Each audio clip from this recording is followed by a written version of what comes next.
Hi. So today I'm going to take you through my miter saw bench station build. This took about a day, day and a half. You got to wait on the glue to dry up a little bit. As you can see, I made it so that it's perfectly level on both sides coming in and out. And I added a little bit of storage space on the front with some extra slat wall that I had.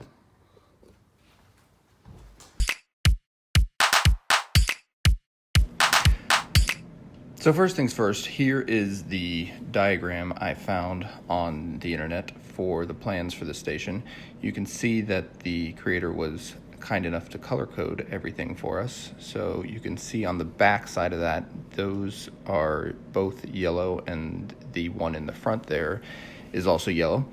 And all of the legs are color coded the same as well as the bracing, etc. You can see all the dimensions on here. And I will tell you that I did indeed mess this up. So pay attention to how these dados are cut, because I did mine slightly differently. It still worked out fine, but it created some different lengths. So if you follow these plans, you'll be fine. But if you follow what I'm doing, you'll also be fine. So feel free to take a screenshot of this, save it on your phone so you can reference it throughout the build. But it was very helpful to have this easily accessible while building this. So the first thing we're doing here is we're using the miter saw, and you can see why I desperately needed a new miter saw station is because I had to come up with these real unsafe and probably not the most accurate stops to make all my cuts somewhat similar. It's as you can see, is much needed. So here I am cutting up the 2x4s to the correct lengths and making sure that the calculations are correct over there on the workbench, because who needs paper? And since I don't have a nice measuring tape to be able to make all these cuts as accurate as possible, it was always beneficial just to leave them a little bit long in case I need to go back in there and trim it down a little shorter. It's always easier to go back and trim something than it is to make wood grow. So I actually ended up needing to go back to the store and buying more 2x4s because I had miscalculated how many that I was going to need. So we will get you a shot here momentarily of all of the different lengths and the number of those lengths that you will need in order to complete this project.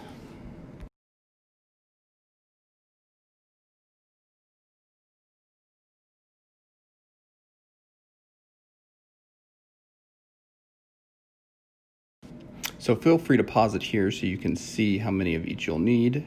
You can see I got them all labeled here. So there's 4 17-inch, 4 21-inch, 1 24, 1 27-inch, 8 36.25, 1 45, and 3 96-inch pieces. And here you can see where I'm cutting out the area for the dados in each of these legs, which are the 36.25-inch pieces. Using a speed square to make sure that everything is nice and lined up, and marking X's on the areas where I know that I will need to cut out. It's important to make sure that the cutout spots are on the same edge of the 2x4. Otherwise, it will be backwards and it will be useless and you'll need to go get more. So I fiddled with a couple different ways of cutting out these chunks. I was going to do it with the table saw, and then I realized that it's probably just going to be easier if I end up using the jigsaw. So again, I make mistakes, so you don't have to, right? When I cut it like this, it cut too far past my original line, as you can see. So I abandoned this technique, and I was going to go just straight up and cut them, which would have worked fine, except it was kind of dangerous. So I decided not to go that route.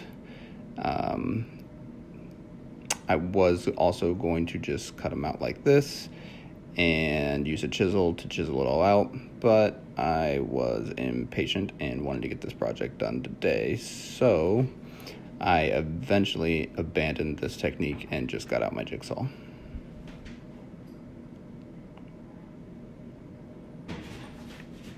So I always like to put in my mistakes in these videos so you can see them and avoid them, and I'll make the mistakes for you so you don't have to.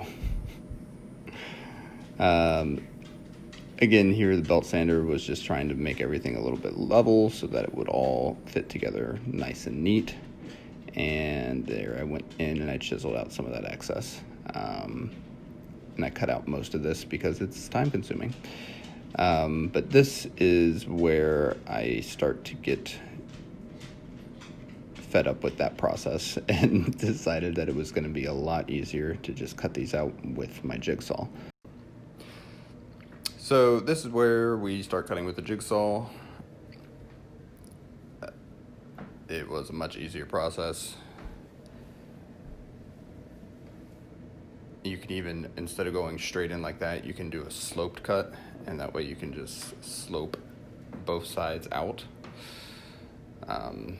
That actually probably would have been easier in the long run, but again, that's why I do it, so I can make mistakes so you don't have to.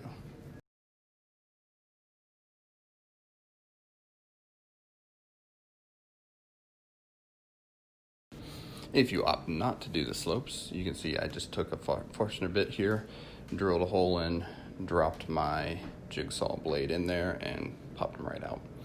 And then, of course, you're gonna have to go back in there, make sure that they line up, that it fits, and then you can chisel out any excess to make a nice tight fit. Now, you could technically put this all together without any glue. I decided I was gonna glue it up just to reinforce it a little bit, make it a little bit stronger. And it only takes, an hour or two to let that glue dry. So I figured it was a worthwhile investment of my time for this particular project. And so you have to do it to all of these legs, so it is a bit time consuming. You gotta sand them down, you gotta chisel them out after you've cut everything out with your jigsaw. So just be prepared. This is probably one of the most tedious parts, but it will make your table sturdier and more reliable, and it will last much longer if you do it this way. Especially if you choose to do the glue up on it, which I did. You can see in the background there too, I have the river table that I'm currently working on. I will probably do a video on that as well. That is going to be a really cool build and a really cool project once it's done. It's going to be a waterfall end table. But again, I'll post that one later. And then your favorite part, sanding, lots of sanding, sanding, sanding, sanding. I'll try to speed this up so it goes faster. But you want to make sure that those dados are as level and as smooth as possible so that when you are fitting these pieces together, it goes quickly, easily, and smoothly for you. The more prep work you put into it, the better the outcome it always is.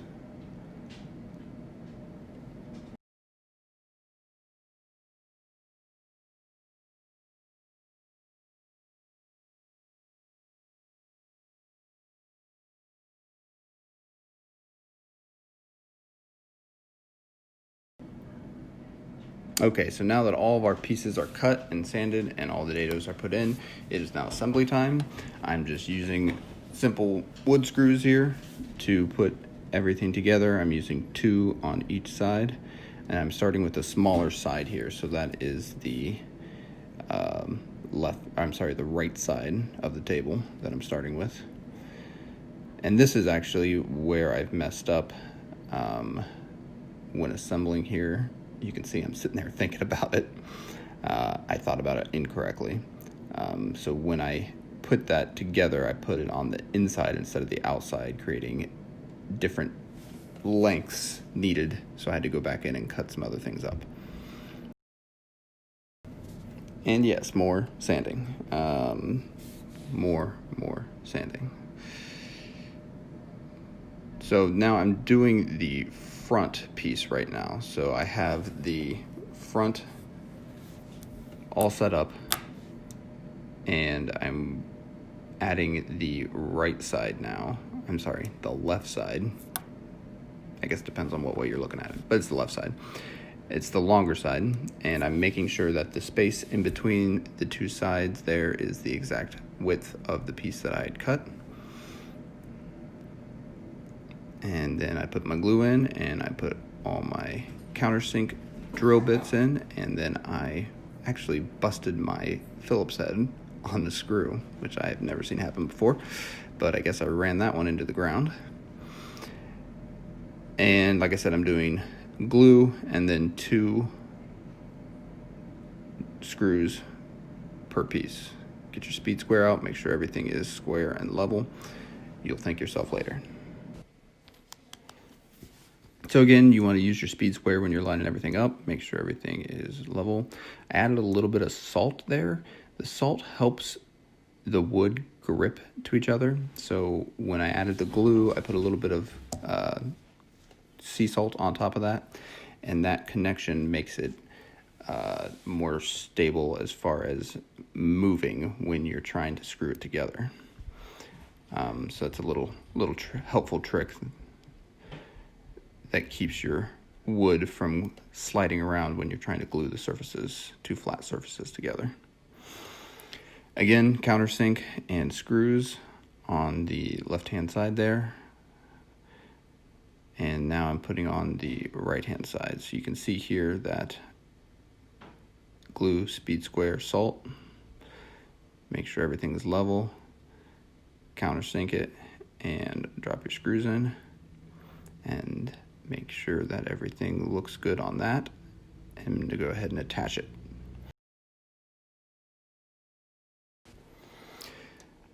So once it's attached, then you can add your other 96-inch 2x4, and you'll have both legs there. So you just line it up, make sure everything looks level, and I'm going to go ahead and add in these other 2 legs.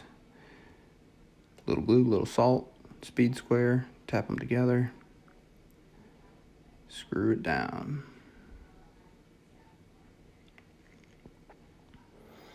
Same thing on the other side.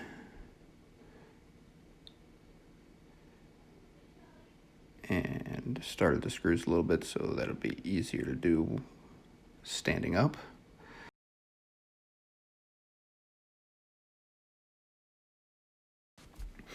And this is the final leg. And really on the road to wrapping this project up. Like I said, it took about a day and a half, depending on how fast you work and how many times you mess up, like I did. I used that little clamp there to make sure that I had it at the right height and to keep everything level. And then you go through and you can add your glue. I use my finger. Some people like to use a brush, to each their own. And then again, countersink and 2 screws on each leg on the back side.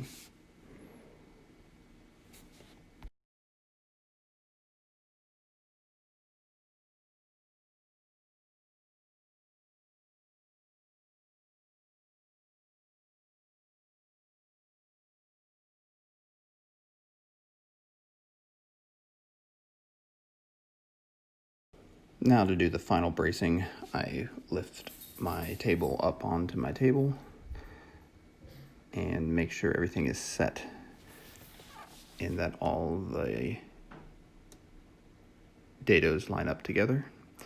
You're going to have to find some pretty straight 2x4s at your home working store, whichever it is, the one that you frequent. This can take a little bit of eyeballing to get right, but nothing a rubber mallet can't fix.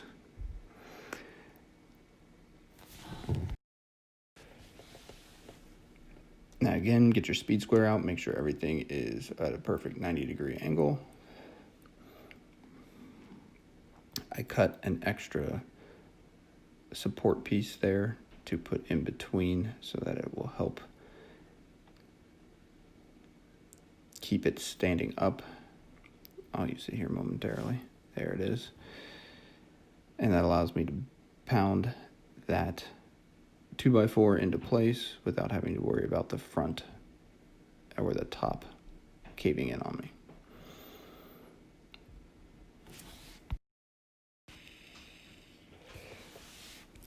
So you do the same process for the other two legs, pound it into place, make sure everything is stable,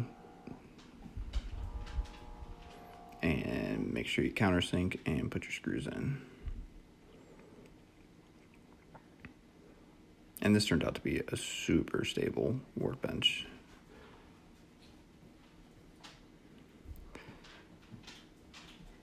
And finally screwing in from the top as well. So we got the support brackets coming in from the side, and then we have the screws going in from the top on those dados right there, 2 screws a piece. And then a quick lift down, and you got your table base set and ready for the tops. Okay, now we got to rip some boards. So this is just your standard plywood top, and I'm ripping it right now to the correct width, which was 24 inches. And I needed 2 of these pieces. And then keep that extra scrap because I'm going to do another video and I will use that extra scrap to help build a fence for this miter saw table. So now that they're to the proper width, I'm going to rip them down to the proper length. So there's one for the short side, one for the middle, and one for the long side. So once you got those plywood boards ripped to the right width and length, use your speed square again, make sure everything is lined up and looking good. Countersink your holes and you can screw your screws in. I did 1 on each corner, and then every 12 inches I added another one just because this piece of plywood was a little bit warped, and that will help keep it flat.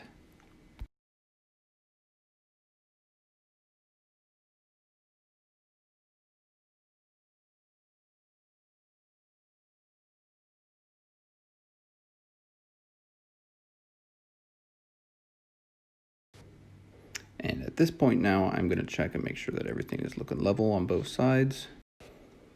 So here, I left this in here. I went on a little tangent. My fence would not fit in, and I noticed that I had put the screws on my table saw in backwards, and it was preventing this fence from sliding all the way down. So I won't put you through this, but it was a good 20-30 minute diversion of me fixing something that had been bugging me for years. Okay, now that that's done, back on track. The fence fits in perfectly, and now I can rip this board to the correct length, and that will fit for the miter saw table. So here's what I was talking about earlier, using the square to get the depth of your miter saw, and then you can take that square and mark off where that is on this bench. So I have my clamps out. So what I'm going to do is I'm going to screw this top to those 2x4s using the countersink drill bit. And once I have that all put together, I'm going to drop that in right in there at the appropriate height that I marked.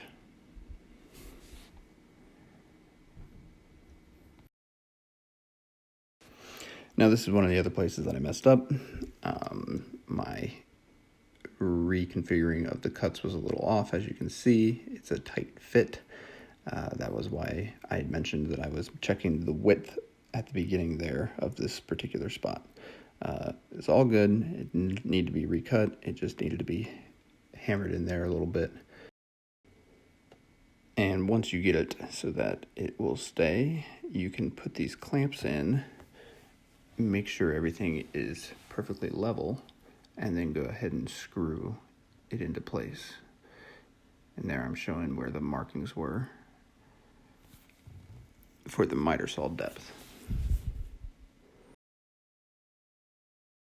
And then with your trusty rubber mallet, you can fine tune to make sure everything is lined up perfectly.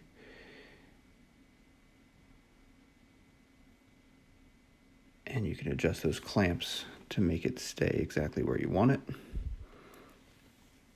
And then all you got to do is screw that baby in and you are good to go. And now you place the miter saw on the table. I got my level, and you can see that both sides are perfect with a little bit of tapping.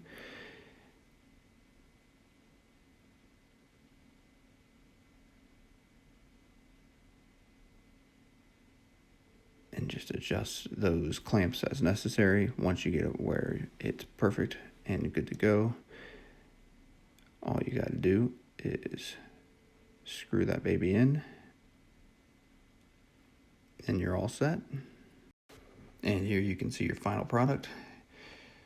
Perfect miter saw station. Now on the bottom, you can do anything you want. I ended up putting just some shelves in there, but you can do drawers, you can do whatever you want. And I ended up putting some slat wall on the back side of it so I could hang things for easy access. And here you can see perfectly level right across, so you'll have no issues cutting anything. I hope you found this somewhat informative. It's a pretty easy build. Like I said, a day and a half. It's very sturdy and it's going to last you a long time. Thanks for watching me screw up so you don't have to.